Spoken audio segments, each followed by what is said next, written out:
Et si vous découvriez la pédagogie Montessori pour les enfants de 0 à 3 ans grâce à un podcast?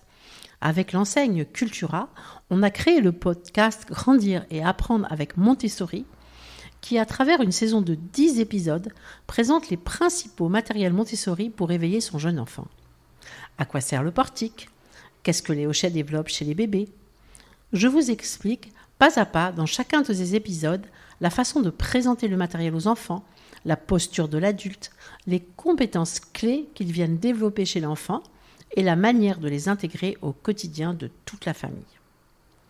Ce podcast est disponible sur toutes les plateformes de podcast. L'ensemble de ces matériels de la marque Grandir et apprendre avec Montessori et Cultura ont été développés par l'enseigne et validés par moi-même. J'ai participé à chaque étape de développement. Ils sont à retrouver dans les magasins Cultura et en ligne sur le site www.cultura.com. À très vite!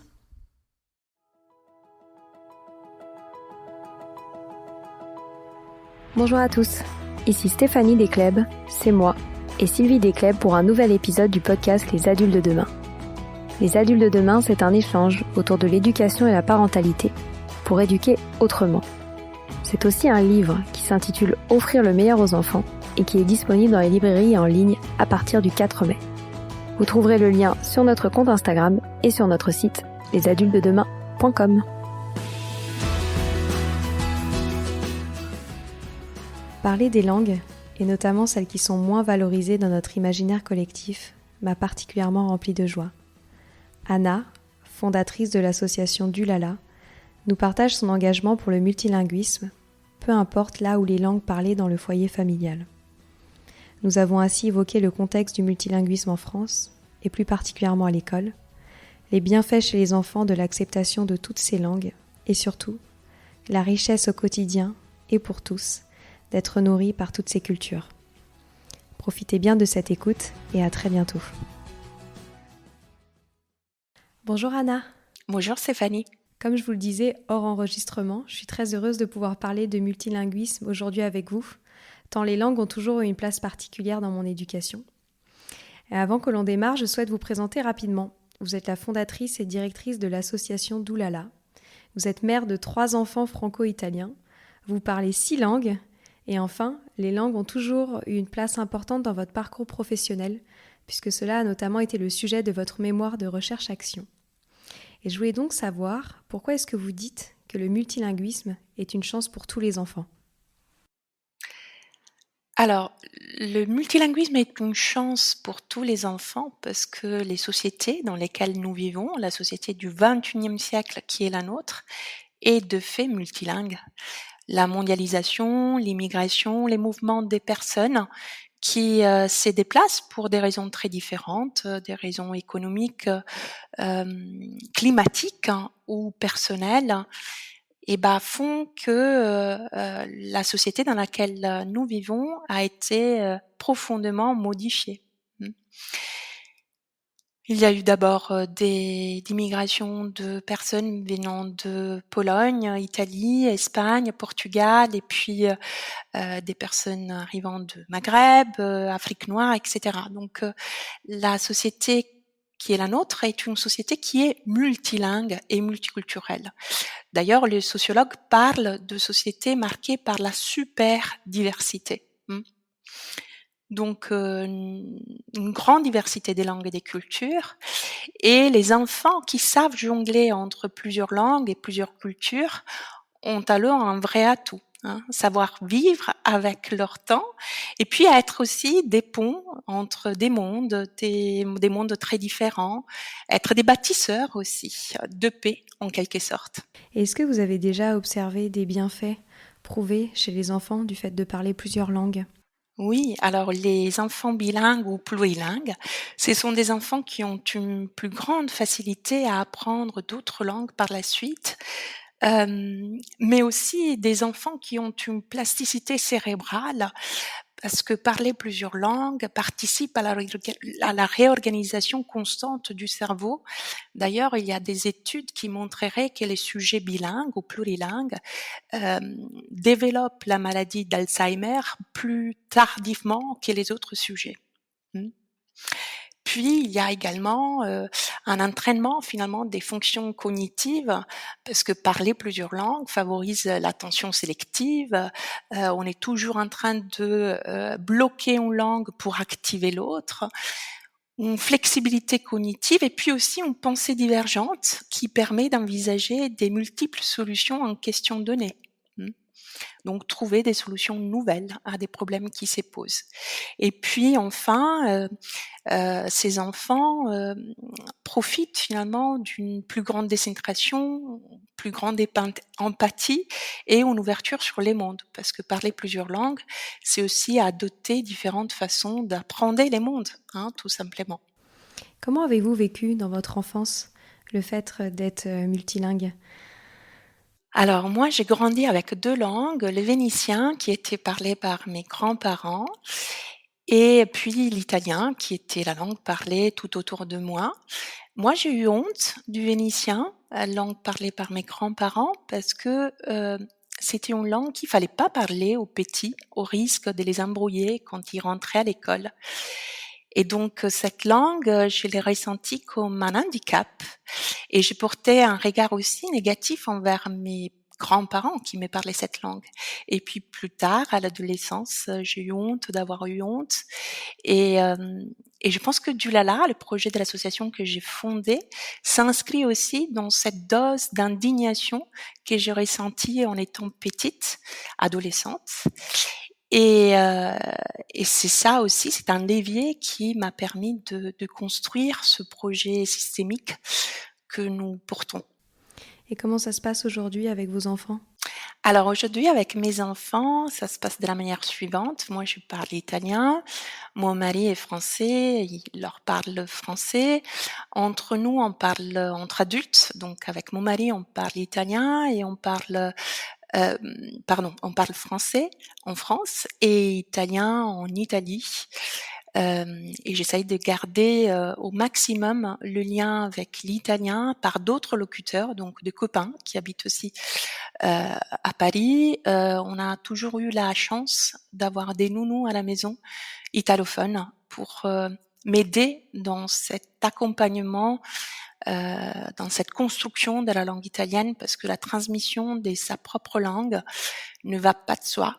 Quand les enfants rentrent à l'école, c'est tout de suite le français qui prend le pas et c'est normal. Donc, une langue se construit aussi grâce à une communauté de locuteurs et quand on est migrant et que on se retrouve tout seul dans un pays sans pas d'autres possibilités de parler la langue maternelle, et ben il faut démultiplier les efforts en fait pour cette transmission. Donc par exemple à Dulala, les premiers groupes des jeux en italien ont été en réponse tout d'abord personnelle, parce que j'avais envie que mes enfants pratiquent cette langue pas seulement avec moi, adulte, mais aussi avec d'autres enfants du même âge. Et puis, il y a d'autres groupes de jeux, d'autres ateliers qui sont arrivés dans bien d'autres langues. Parce qu'on entend souvent dire qu'apprendre plusieurs langues dès le plus jeune âge aux enfants risque de les embrouiller ou risque de retarder le langage chez l'enfant. Qu'est-ce que vous en pensez de ça ? Alors, je pense que c'est une idée reçue. On ne se pose pas la question quand un enfant est monolingue d'un éventuel retard du langage. On se dit que il a développé d'autres aspects finalement de son développement. Voilà, c'est quelqu'un qui a commencé à marcher plus tôt, par exemple. Et donc, c'est évidemment logique de lui donner plus de temps pour construire, investir les langages. Alors que quand un enfant est bilingue ou plurilingue, tout de suite, son bilinguisme est mis en cause comme, comme un problème. Alors que pas du tout. On sait que la langue maternelle est la porte d'entrée dans le langage et c'est un outil finalement, la langue maternelle, la langue familiale, qui est essentiel pour pouvoir construire cette faculté, le langage, qui se développe jusqu'à l'âge de 6 ans et 7 ans. Et plus l'enfant développe cette faculté avec goût, sécurité, et plus il aura des chances d'apprendre en deuxième, en troisième langue par la suite. Donc vous conseillez pour toutes les personnes qui ont des parents bilingues et qui sont bilingues de pratiquer les 2 langues le plus possible dès le plus jeune âge. Oui, tout à fait. Alors c'est une chance, pour les enfants, pour la famille, hein, ce bilinguisme, ce plurilinguisme, évidemment. Après, c'est très important, je pense, de, parler, discuter de ce projet de transmission bien avant que l'enfant, arrive au monde, hein. On peut être en phase, mais aussi on peut ne pas l'être. Et il est important, donc, il me semble que les envies, les possibilités, les besoins de chaque parent soient posés sur la table avant que l'enfant arrive. Et il faut aussi garder en tête que, quels que soient les projets linguistiques qu'on porte et qu'on essaie de transmettre, on ne peut pas choisir à la place des enfants les langues que ceux-ci vont pouvoir investir ou pas, hein. C'est eux qui vont s'approprier ou pas la langue transmise. On voit des enfants qui comprennent tout ce qui s'est dit dans la langue familiale, mais qui ne la parleront pas. D'autres, au contraire, qui l'investiront dès les babillages, et d'autres encore qui commenceront à la parler à l'adolescence ou à l'âge adulte. On a envie à l'adolescence de se réapproprier aussi de cette identité, et ça passe par la langue, ou alors parce que la vie fait que on va habiter ou étudier dans les pays natals d'un des parents. Voilà. Il y a aussi des enfants qui ne souhaitent pas investir cette langue pour des raisons très différentes. Ouais. Et comment faire lorsque le système scolaire ne s'adapte pas à ce multilinguisme qui est intégré à la vie de famille? Alors, je pense que c'est important aussi de expliquer aux enseignants ou aux professionnels de la petite enfance, parce que ça commence dès la crèche en fait, l'importance de la langue familiale pour les enfants, pour la famille, pour les parents. Je pense qu'il faut pas hésiter à prendre ce temps-là. Je pense que c'est important aussi de renvoyer ou de transmettre des informations aux professionnels de la petite enfance, de la santé, de l'enseignement. Il y a aujourd'hui beaucoup d'informations sur le sujet qui sont diffusées par du Lala, mais aussi par évidemment d'autres universités, associations, etc. Euh, je pense qu'il faut de la formation aussi, qui est indispensable pour les professionnels de l'éducation. Donc ça commence de plus en plus. On voit des inspects, donc des instituts d'enseignement pour les professeurs des écoles, à intégrer des modules sur la prise en compte de la diversité linguistique et culturelle dans les écoles. On voit aussi que beaucoup d'enseignants qui travaillent avec des enfants allophones, notamment dans les CASNAV, qui sont les centres qui accueillent des enfants nouvellement arrivés, et bah, qui sont sensibilisés et qui ont produit des outils, des ressources absolument magnifiques et qui sont en train d'être partagés aussi par des enseignants de classes dites ordinaires. Donc je pense que l'éducation plurilingue et interculturelle est aujourd'hui un enjeu majeur pour les sociétés qui sont les nôtres et pour construire aussi une éducation à la citoyenneté euh, qui, euh, qui est précieuse. Donc c'est important d'avoir cette conscience que accepter, valoriser et faire en place aux langues des enfants est quelque chose de très bénéfique, hein, bah, pour ces enfants qui portent avec eux une identité plurielle et qui peut être enfin reconnue à l'école, mais aussi pour tous les enfants. Parce que il y a un enjeu d'éducation à l'autre, à l'altérité, et c'est précieux dans les temps dans lesquels on vit. Hmm. Que répondez-vous justement aux critiques qui associent multilinguisme et séparatisme? Je dirais que les pratiques linguistiques en France aujourd'hui sont source des discriminations et que ce qui est dangereux là, ce sont ces amalgames, hein, qu'on entend aujourd'hui entre langue, pays, origine, religion. Euh, Et pourtant, on le sait, une langue n'est pas responsable des comportements des élocuteurs, ni en bien ni en mal. Hein. Il n'y a aucune relation d'ailleurs entre l'allemand et le nazisme, entre le russe et le communisme, entre l'arabe et l'islamisme radical, entre l'anglais et le capitalisme libéral, etc. Et que contrairement aux religions, les langues permettent des identités, des appartenances multiples. On peut être bilingue et plurilingue, alors qu'on ne peut pas être à la fois chrétien et musulman, par exemple. Et que l'expérience même de la pluralité des langues, conçue comme des constructions intellectuelles et non pas comme des armes au service de combats identitaires, nourrit l'apaisement et l'ouverture à l'autre. C'est vrai. Parce que quelle est la situation en France au niveau du multilinguisme aujourd'hui, si vous deviez dresser un court panorama de comment il est perçu et intégré dans nos vies? Alors, la France est un pays qui est monolingue dans ses politiques linguistiques, mais qui est plurilingue de fait, comme je l'expliquais au tout début de l'interview. Alors, la France s'est construite sur un modèle jacobin de monolinguisme.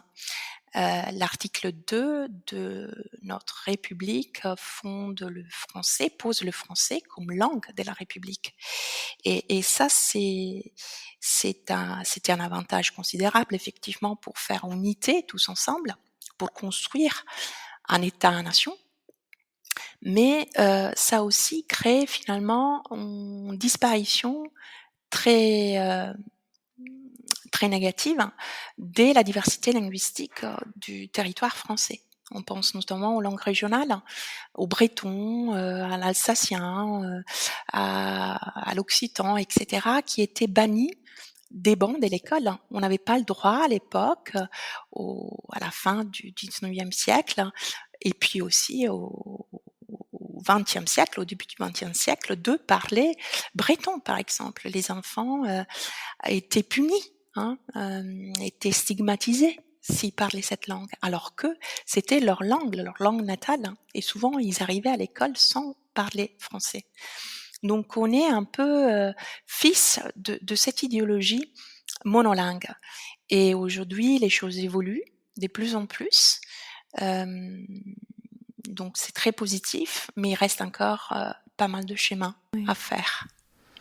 Et si on doit dresser la situation à l'école, comment est-ce qu'aujourd'hui l'apprentissage des langues et surtout l'intégration de ce multilinguisme est pris en compte? Alors aujourd'hui, il y a un multilinguisme construit par l'apprentissage des langues vivantes à l'école. Donc c'est les français, c'est l'anglais, l'allemand, l'espagnol principalement. Mais les langues des familles, les langues natales des enfants ne trouvent pas véritablement de place à l'école, ou alors dans les cadres de quelques projets pédagogiques ou quelques initiatives par-ci par-là. Alors que aujourd'hui, il y a des ouvertures là-dessus. Il y a, par exemple, au sein de l'éducation nationale, une semaine des langues qui a été promue et qui est célébrée au mois de mai, une semaine dans laquelle les enseignants peuvent célébrer la diversité linguistique. Et pas seulement avec les langues qui sont enseignées à l'école, mais aussi avec les langues des familles, en prenant en compte les langues des enfants et des parents. Et cette initiative, je ne suis pas sûre que tous les enseignants la connaissent, par exemple. Donc nous, notre travail à Dulala est de profiter de cette porte qui s'ouvre pour pouvoir injecter du multilinguisme, qui ne veut pas dire enseigner toutes les langues présentes dans une classe. Parfois, on est en présence de multitudes de langues très différentes, mais l'idée, c'est de pouvoir faire en place à ces langues, les découvrir, les explorer, les goûter, les mettre en bouche à travers des comptines, à travers des histoires. On peut imaginer que des fonds plurilingues se constituent au sein d'une école Par exemple, à Dulala, on a lancé un concours de création d'histoires au format du kamishibai, qui veut dire théâtre de papier. C'est une technique narrative qui vient du Japon. Et à Dulala, on a lancé un concours pour accompagner les professionnels de l'éducation à imaginer, écrire, illustrer avec leur groupe d'enfants des histoires plurilingues. Donc il y a le français qui tient le récit, qui permet la compréhension de l'histoire, mais il y a d'autres langues au statut varié, au moins 4 autres langues, qui vont se glisser dans les histoires. Par exemple, chaque personnage parle une langue différente, ou alors à travers l'intégration de quelques comptines, ou voilà des chiffres dans d'autres alphabets, etc., etc. C'est super. J'en profite pour pour vous laisser la parole pour parler de Dulala et nous expliquer concrètement ce que fait l'association. Alors, Dulala est l'acronyme d'une langue à l'autre. Donc, on entend tous les travaux des ponts, des passerelles qu'on essaye de faire entre les langues. Mais évidemment, derrière une langue, il y a toujours des locuteurs. C'est une association à but non lucratif dont la vision est que le multilinguisme de notre société puisse être un levier pour favoriser l'égalité des chances et lutter contre les discriminations. On sait que quand on parle français, anglais ou allemand ou espagnol, ben, c'est une chance. Le bilinguisme est visible, est reconnu, est valorisé. Quand on parle français, arabe, tamoul, soninké, etc., et ben souvent les représentations ne sont pas du tout les mêmes. On est face à des bilinguismes qui sont plutôt invisibles, contrariés, parfois stigmatisés.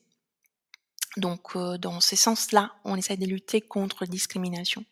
Et pour le faire, nous accompagnons les familles, mais aussi les enfants et les professionnels de l'éducation à travers des ateliers, des rencontres et surtout des formations pour que les professionnels, notamment, puissent s'approprier des outils et des démarches afin de prendre en compte la diversité linguistique et culturelle et en faire une ressource pour tous les enfants. Alors, nous créons des ressources pédagogiques comme des albums plurilingues. Les derniers viennent tout juste de sortir. C'est l'album Comment tu dis, qui est un imagé en 12 langues différentes, qui a été coédité avec les éditions Syros. Les mêmes éditions qui ont produit d'autres albums plurilingues comme Gallinella et Chaprouchka. Vous avez eu récemment l'invité à votre podcast qui était l'auteur de ces albums, Elsa Valentin. Ouais. Tout à fait. Voilà, avec qui nous travaillons, donc des albums, je vous disais, mais aussi des boîtes à histoires qui contiennent des objets symboliques qui se mettent en place et qui peuvent permettre de raconter des histoires dans tout plein de langues. Parce que justement, on sort de l'écrit, donc d'un texte figé, et on peut raconter des histoires alors que une langue peut être seulement orale.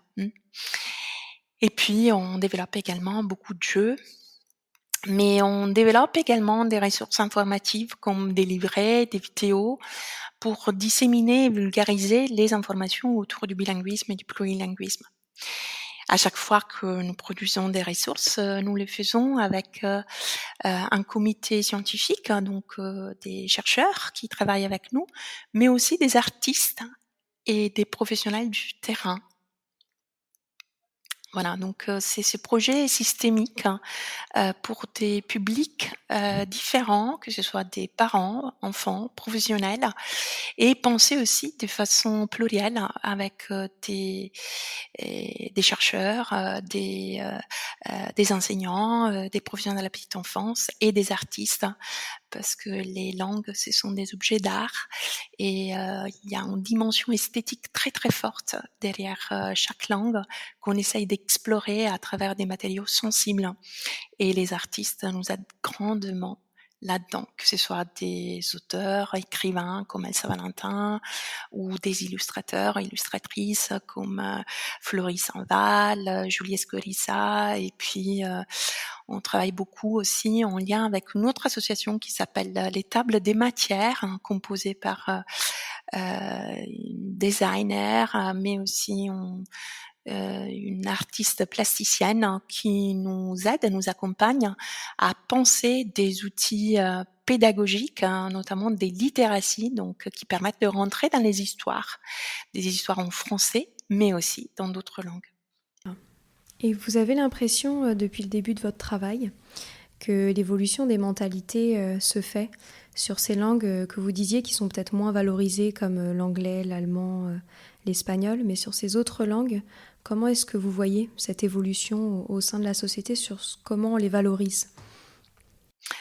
Oui, alors oui, il y a une évolution. L'association a été créée en 2009 et je me rappelle qu'à l'époque, effectivement, il y avait beaucoup d'idées reçues, des peurs, des préjugés sur les bilinguismes, les plurilinguismes. Aujourd'hui, je pense que les informations commencent à circuler et que de plus en plus de professionnels sont bien informés sur ces sujets. Il y a aussi une évolution de représentation, je trouve, sur les bilinguismes et les plurilinguismes avec toutes les langues et pas seulement avec les langues valorisées de façon plutôt internationale comme l'anglais, etc. Donc il y a des choses qui bougent, mais cette transformation reste quand même assez lente. Elle n'est pas si rapide comme on le souhaiterait. Mais il y a des choses qui bougent. Il y a aussi le mot glottophobie qui a été inventé par Philippe Blanchet, qui est un sociolinguiste, un professeur des universités à l'université des Rennes, qui a posé ce mot pour la première fois en 2016, je crois, à peu près. Et la glottophobie désigne les discriminations liées aux accents et aux langues. Donc, la glottophobie est punie par la loi et elle est reconnue comme un critère de discrimination à part entière, tout comme la couleur de la peau, les origines, le sexe, etc. Donc, il y a des choses qui bougent, heureusement.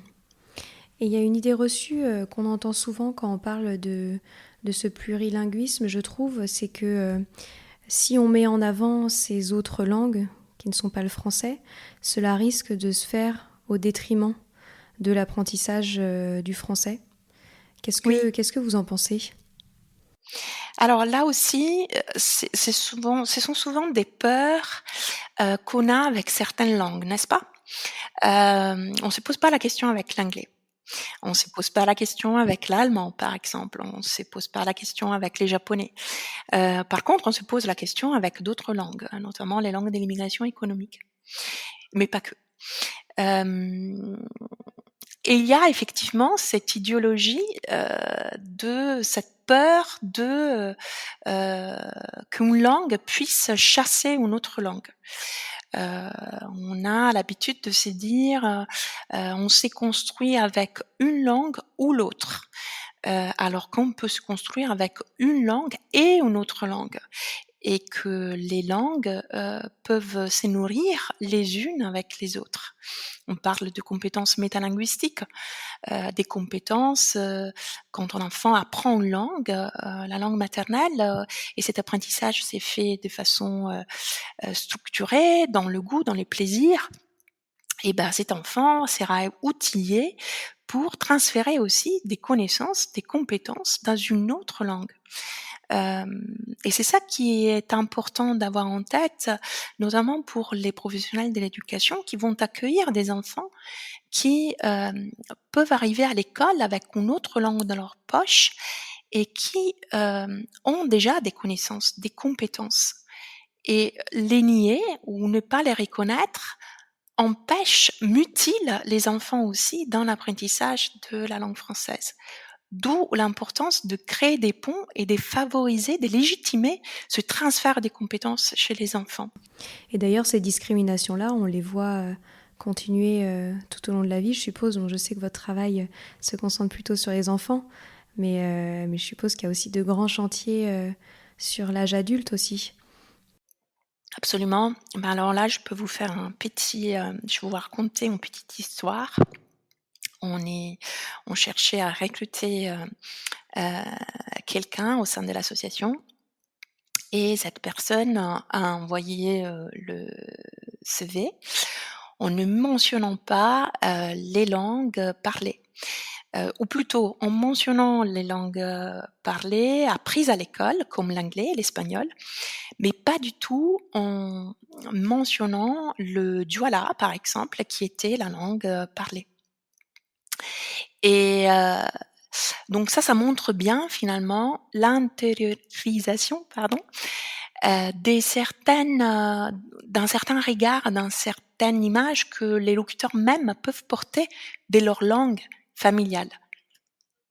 Même quand on postule à Dulala, où cette diversité est recherchée et bénie. Ouais, c'est dingue. Mais heureusement que vous êtes là pour faire évoluer les mentalités. Il y a encore du chemin. Il y a du chemin, il y a du travail.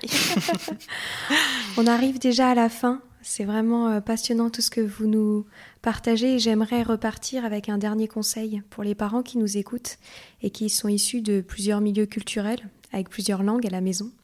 J'aimerais savoir si vous aviez des derniers conseils à leur partager, notamment lorsqu'ils s'apprêtent à éduquer des enfants dans leur foyer. Alors, je leur dirais que chacun fait comme il peut, de ne pas se mettre trop de stress ou d'attente non plus sur cette transmission linguistique. De toute manière, comme je le disais au début de notre interview, ce sont les enfants qui vont choisir et vont être acteurs finalement de leur langue. Chacun fait comme il peut parce que c'est une question qui est complexe, qui demande aussi un accompagnement. Donc, ne pas hésiter à s'appuyer sur des associations, des acteurs éducatifs, que ce soit des professionnels de la petite enfance, des enseignants, pour en parler, pour en discuter, pour soulever aussi des peurs, des angoisses, et puis aussi sur la communauté des parents autour d'eux. Les parents sont experts, s'écouter et faire un choix qui soit choisi et pas subi. Donc, si on a envie de transmettre une langue, de le faire sans complexe, sans peur, sans crainte, c'est un très beau cadeau qu'on peut faire à son enfant. Mais si on décide de ne pas le faire pour des raisons qui sont propres à chaque parent, parce qu'on peut aussi venir d'un pays où on a envie de gommer finalement une histoire douloureuse, hein, et ça passe aussi par la langue, et cette transmission se fait aussi, ça peut se faire différemment. Il n'y a pas que une stratégie, une voie, mais il y a autant de formes de bilinguisme, de plurilinguisme et de transmission que de locuteurs finalement. C'est vrai. J'ai une toute dernière question. Qu'est-ce que vous pensez des parents qui se lancent le défi de parler plusieurs langues à la maison alors que c'est pas nécessairement leur langue natale ? Là encore, je pense qu'il n'y a pas de recette unique. Je pense que si la langue est une langue qui est une langue de cœur, une langue à laquelle on tient beaucoup parce que on a vécu longtemps à l'étranger, par exemple, pour des études, ou parce que on a un vrai amour pour cette langue, cet enfant va pouvoir se nourrir finalement de cette passion, de cet amour, de cette langue de cœur. Après, je suis beaucoup plus critique et avec des transmissions, avec des langues qui font l'objet finalement d'une recherche de performance. Je ne sais pas si vous voyez ce que je veux dire. Donc beaucoup de parents, par exemple, qui transmettent l'anglais à leurs enfants alors que c'est une langue que finalement n'est pas n'est pas une langue qui est vraiment maîtrisée et qui ne représente pas grand-chose pour ses parents. Donc là, la transmission me semble assez vidée de sens. Je comprends. Eh ben, merci Anna d'avoir été présente aujourd'hui. Merci aussi de vous engager pour une si belle mission dans le cadre de votre travail auprès de l'association Doulala. Je partagerai tous les liens dans la description de l'épisode, mais également sur les réseaux sociaux parce que j'admire vraiment ce que vous faites au quotidien. Eh ben, un grand merci à vous, Stéphanie, pour cette opportunité de faire connaître notre travail. Avec plaisir. Je vous dis à très bientôt. À bientôt. Voilà, c'est fini pour aujourd'hui. On espère que cet épisode vous a plu. Avant de se quitter, on a quand même besoin de vous. Si après avoir écouté cet exposé, vous ressortez avec plein d'idées pour apporter le meilleur aux enfants, n'oubliez pas de nous laisser 5 étoiles et un petit commentaire sur Apple Podcasts, sur iTunes ou toute autre plateforme d'écoute de podcast. Cela nous aidera à mieux ressortir et surtout à nous motiver pour continuer cette aventure ensemble. Si vous avez des suggestions, des idées de thèmes, des questions à poser, n'hésitez pas à nous contacter sur les réseaux sociaux, Instagram ou LinkedIn, en tapant « Les adultes de demain ». Nous serions ravis d'échanger avec vous. Si vous souhaitez en savoir davantage sur Sylvie, je vous invite vraiment à aller voir son blog sylviedesclèves.com ou à la suivre sur Instagram en allant sur son profil sylviedesc, Montessori. Enfin, si vous souhaitez en savoir plus sur le calendrier des prochaines formations Montessori, rendez-vous sur www.apprendre-montessori.fr. On a hâte de vous retrouver vite et à très bientôt sur les adultes de demain.